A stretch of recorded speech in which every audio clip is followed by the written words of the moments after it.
हमारे प्रिय गणेश को भूख लगी होगी।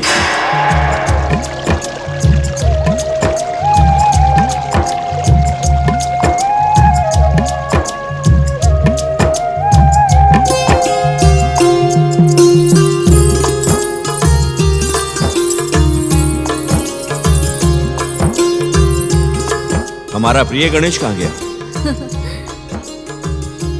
क्या बात है, तुम दोनों मुस्कुरा क्यों रही हो? महारानी, गौरी पुत्र गणेश बहुत नटखट और चतुर हैं। कभी कभी वो सामने होने पर भी दिखाई नहीं देते। हाँ महारानी, भली भांति देख लीजिए, वे हमें यही कहीं मिल जाएंगे। मुझे भी ऐसा ही प्रतीत होता है कि हमारा प्रिय गणेश यहीं कहीं आसपास है। तुम दोनों भी अपने अपने थाल रखकर हमारे प्रिय गणेश को ढूंढो। जी।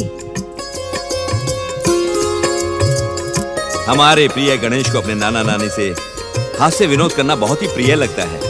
क्यों ना हम पार्वती को जगाकर ही पूछ लें? इसे तो अवश्य पता होगा कि हमारे प्रिय गणेश कहाँ हैं। नहीं नहीं महारानी, पार्वती को जगाना उचित नहीं। हम स्वयं ही जाकर अपने प्रिय गणेश को ढूंढते हैं। चलिए महाराज। आइए। प्रिय गणेश, प्रिय गणेश, प्रिय गणेश, तुम कहाँ हो? प्रिय गणेश, प्रिय गणेश।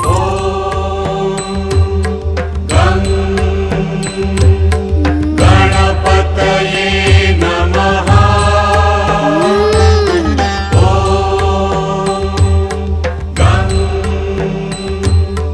गणपतये नमः।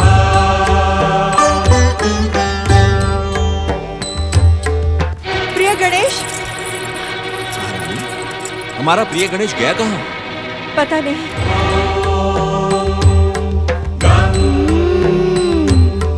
गणपतये नमः।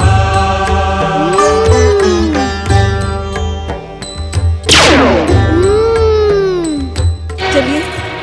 प्रिय गणेश,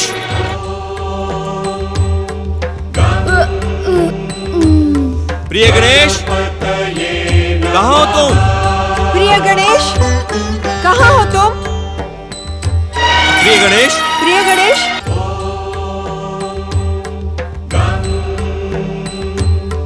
गणपतये नमः।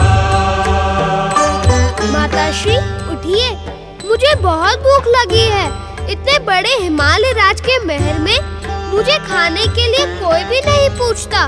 उठो माँ, भूख के मारे मैं तड़प रहा हूँ। उठो माँ, उठो। अपने बालक की भूख का ध्यान माता के अतिरिक्त और कौन रख सकता है? आओ महाराज। प्रणाम पिताश्री। प्रणाम माताश्री। जया, क्या तुम मोदकों के खाली पात्र यहीं छोड़कर चली गई थी? पुत्र गणेश को भूख लगी है, जाओ थाल को भरकर ले आओ।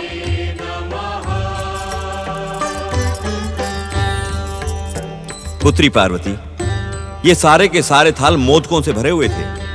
देखते ही देखते रिक्त हो गए। मुझे तो ऐसा प्रतीत होता है कि तुम्हारे आसपास कैलाश से आए हुए अदृश्य भूत प्रेत मंडरा रहे हैं, जो बार बार मोदकों को खा जाते हैं।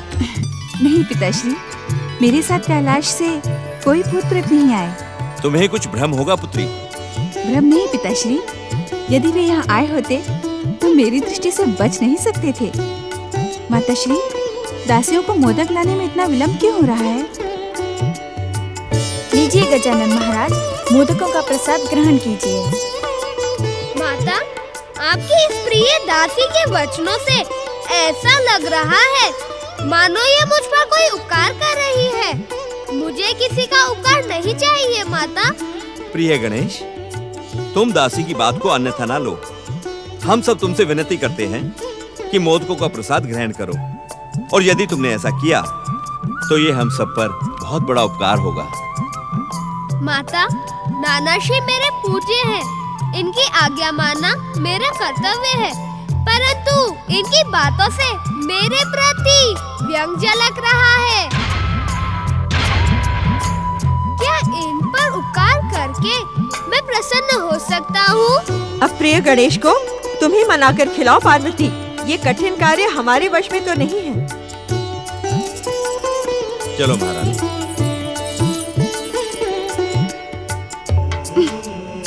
बातें ना बनाकर यदि शांति से मोदक खा लेती तो क्या अनुचित हो जाता? देखो, नाना नानी कितने दुखी होकर चले गए। चलो अब खा लो ये मोदक। मुझे भूख नहीं है माता, अब मैं कुछ भी नहीं खा पाऊंगा।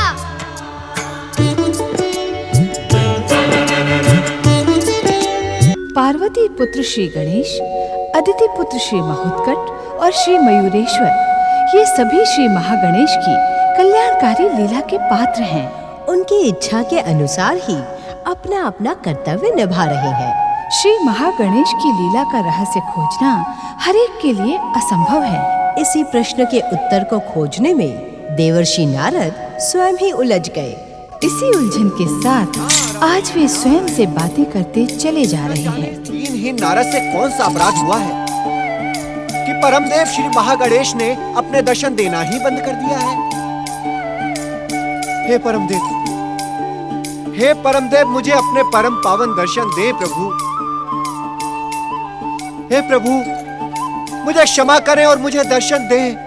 हे विश्ववरदाय, मुझे दर्शन दे। नारद, नारायण नारायण। हे परमदेव, ये कैसा चमत्कार है? आपके आह्वान पर परमपिता ब्रह्मदेव के दर्शन। प्रणाम परमपिता।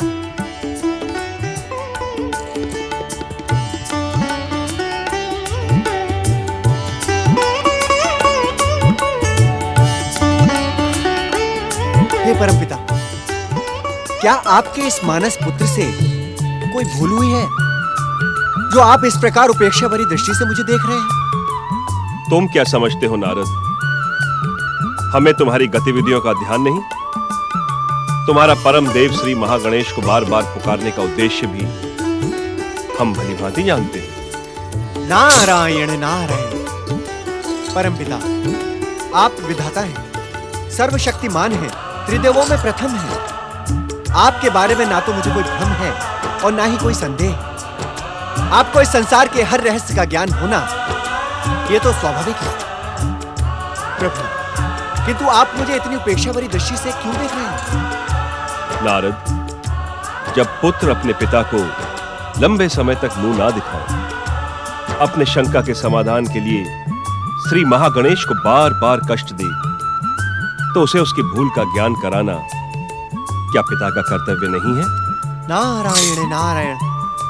हे परमपिता, अवश्य ही आपकी सेवा में उपस्थित ना होकर मैंने भयंकर भूल की है, किंतु आप दया निधान हैं। मेरी इस भूल को क्षमा करें परमपिता, मेरी इस भूल को क्षमा करें। हम जानते हैं नारद, तुम श्री महागणेश के अवतारों की जिज्ञासा लेकर श्री महागणेश को पुकार रहे थे। तुम्हारी जिज्ञासा का समाधान करना हमारा कर्तव्य है।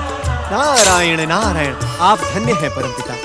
सुनो नारद, गौरीपुत्र श्री गणेश अपनी माता पार्वती के समीप हिमालय महल पहुंच चुके हैं। उधर अदिति पुत्र महोत्कट कश्यप अदिति को पुत्र सुख प्रदान कर रहे हैं। परमपिता, क्या मयूरेश्वर श्री महागणेश ज्योति में विलीन हो चुके हैं? नहीं नारद, कोई भी अवतार अपना कार्य पूर्ण किए बिना अपने मूल रूप में विलीन नहीं होता। मयूरेश्वर श्री गणेश को अभी कई महान कार्य करने हैं। वे उसी की प्रतीक्षा कर रहे हैं। समय आने पर वे स्वयं प्रकट होंगे। नारायण नारायण। इस समय हम तुम्हें इतना संकेत अवश्य दे सकते हैं नारद, कि पातालवासी देवांतक और नरांतक शुक्राचार्य की आज्ञा से पृथ्वी लोक जाकर शिव शंकर की आराधना के साथ तपस्या प्रारंभ कर चुके हैं। परमपिता, किंतु युगों पूर्व परम देव श्री महागणेश ने स्वयं भविष्यवाणी की थी कि उनके अवतार महोत्कट श्री गणेश द्वारा देवांतक और नरांतक का संहार होगा। परम देव श्री महागणेश का कथन विधि का विधान और संसार का अटल सत्य है नारद। उस पर विश्वास करो और धैर्यपूर्वक प्रतीक्षा करो।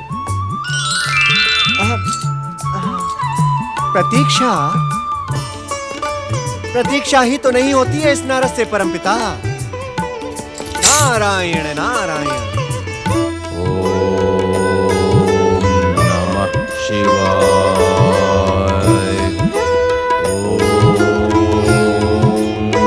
नमः शिवाय।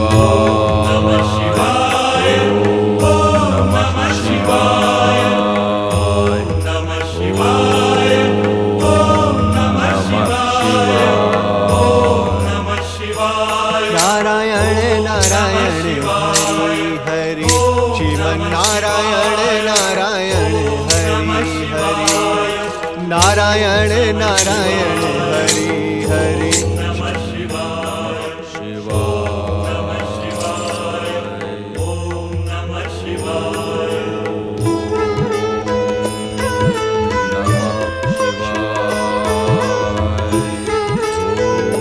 नारायण नारायण नमः शिवाय, ओम नमः शिवाय, ओम नमः शिवाय, ओम नमः शिवाय, ओम नमः शिवाय, ओम नमः शिवाय, ओम नमः शिवाय, ओम नमः शिवाय, ओम नमः शिवाय, ओम नमः शिवाय, ओम नमः नारायण नारायण। पातालवासी देवांतक और नरांतक ने पृथ्वी के इस भाग को तपस्या के योग्य समझा। क्या ये दोनों नहीं जानते कि इसी पर्वत प्रदेश के दूसरे भाग में देव माता अदिति का आश्रम है? नारायण नारायण नारायण नारायण। आप इन तपस्वियों को पहचान रहे हैं देवगण? भले ही हमने इन्हें न पहचाना हो देवऋषि, परंतु हम इतना अवश्य जानते हैं कि ये तपस्वी नहीं असुर हैं। देवगण, असुर तपस्वी नहीं हो सकते, ये भ्रम आपके मन में किसने उत्पन्न कर दिया? देवऋषि, देवगणों, दैत्य जाति के इस लंबे इतिहास में अनेकों बार ऐसा हुआ है कि दैत्यों ने परमपिता ब्रह्मा जी की आराधना करके मनवांछित वरदान प्राप्त किया है। क्षमा करें देव ऋषि, परंतु ये दोनों दुष्ट असुर तो ब्रह्मदेव की नहीं भगवान शिव की आराधना कर रहे हैं। नारायण नारायण। देवगण, क्या आप इतना भी नहीं जानते कि भगवान शिव ही दैत्यों के आराध्य हैं? अपने आराध्य की आराधना करने में आश्चर्य कैसा? आश्चर्य तो नहीं है देवऋषि, परंतु अब ये निश्चित हो गया है कि ये दोनों असुर महादेव की आराधना करके उन्हें प्रसन्न करेंगे, फिर उनसे त्रिलोक विजय का वरदान प्राप्त करके स्वर्ग पर आक्रमण करेंगे। यही तो नारायण नारायण, यही तो दैत्य माता दिति और दैत्य गुरु शुक्राचार्य चाहते हैं कि संपूर्ण दैत्य जाति इस संपूर्ण पृथ्वी पर राज्य करे। दानव जाति भला ये शुभ अवसर क्यों छोड़ेगी? नारायण नारायण।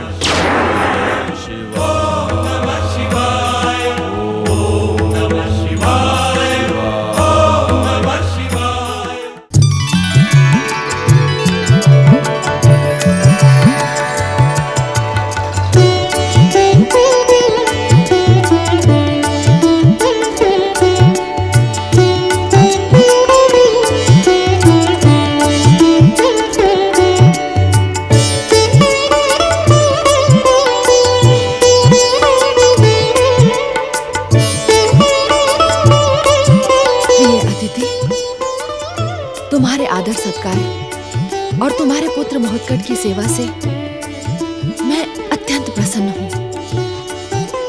तुम नहीं जानती दीदी, तुम्हारा बदला हुआ रूप और स्वभाव देखकर हम सब कितने अधिक प्रसन्न हैं। सत्य तो यह है कि हमारे जीवन भर की आराधना सफल हो गई। श्री महागणेश की कृपा से अब हम दोनों बहनें सौत नहीं सखी बन गई हैं। बहनें होते हुए भी हमारे पिताश्री ने हमें सौत बना दिया। इस सत्य को हम कभी नहीं बदल सकते अदिति। जो बीत गया उस पर दुख करके क्या लाभ दीदी? पिताश्री ने वही किया जो हमारी इच्छा थी। यदि हमारे बीच इसी प्रकार प्रेम भाव रहे तो कोई अंतर नहीं पड़ता। अदिति, इसी प्रेम भाव की दुहाई देकर मैं तुमसे एक प्रार्थना करना चाहती हूँ। यदि तुम आज्ञा दो तो निवेदन करो। अवश्य दीदी, तुम निवेदन नहीं आज्ञा करो। मैं जानती हूँ बहन, मेरा कथन सुनकर तुम्हें आघात लगेगा, इसीलिए कहने में संकोच कर रही हूँ। अपनी प्रसन्नता के लिए मेरी चिंता ना करो, निसंकोच कहो, क्या कहना चाहती हो दीदी? अदिति, यदि तुम मुझे प्रसन्न करना चाहती हो तो तुम मुझे स्वामी को मेरे साथ ले जाने दो। स्वामी के बिना कश्यप आश्रम सूना पड़ा है।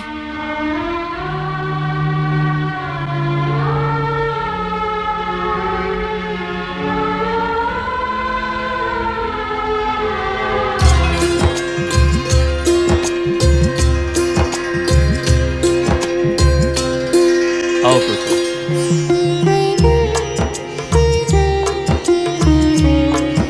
ज्येष्ठ माता नमो नमः, माताश्री नमो नमः।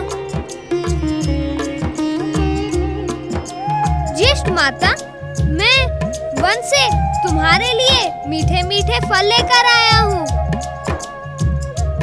जानती हो ज्येष्ठ माता, ये फल लाने के लिए मैं स्वयं पेड़ पर चढ़ा था। पिताश्री तो विश्वास ही नहीं कर रहे थे कि मैं पेड़ पर भी चढ़ सकता हूँ। तुम तो कुछ भी कर सकते हो महोत्कट। परंतु पिताश्री तो मुझे रोक रहे थे। क्यों? मैं गजमुख हूँ ना ज्येष्ठ माता, इसी कारण पिताश्री सोच रहे थे कि मेरे स्थूल शरीर के कारण मैं पेड़ पर नहीं चढ़ पाऊंगा। परंतु मैं तो पलक झपकते ही पेड़ पर चढ़ गया और तुम्हारे लिए फल ले आया। तुम मेरा कितना अधिक ध्यान रखते हो महोत्कट। आप भी मेरा ध्यान रखा करें ज्येष्ठ माता, मुझे अच्छी अच्छी बातें सिखाइए। अवश्य महोत्कट, अवश्य। मैं तुम्हें अच्छी अच्छी बातें अवश्य सिखाऊंगी। महोत्कट और तुम्हारा स्नेह देखकर मन अति प्रसन्न हो गया है। वन मार्ग में भी महोत्कट निरंतर तुम्हारी ही चर्चा करता रहा। ऐसा प्रतीत होता है कि महोत्कट को तुमसे बहुत अधिक स्नेह हो गया है। बच्चे तो भाव के भूखे होते हैं स्वामी। सच्चा प्रेम देखते ही उसी में रम जाते हैं। परंतु क्या? कहो ना, क्या कहना चाहती हो? कहना नहीं, मैं आपसे प्रार्थना करना चाहती हूँ स्वामी। कैसी प्रार्थना? स्वामी, आप मेरी प्रार्थना स्वीकार करके मेरे साथ अपने सूने कश्यप आश्रम चलिए। मैं यहाँ यही निवेदन लेकर आई हूँ।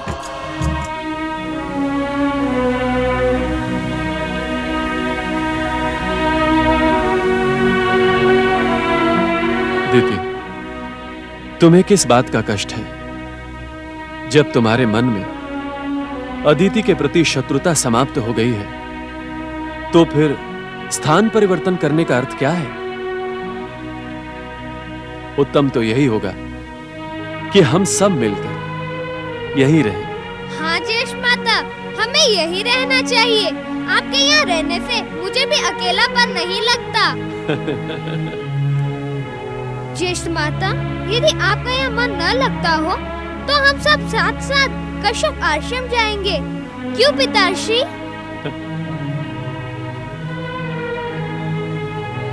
आओ पुत्र।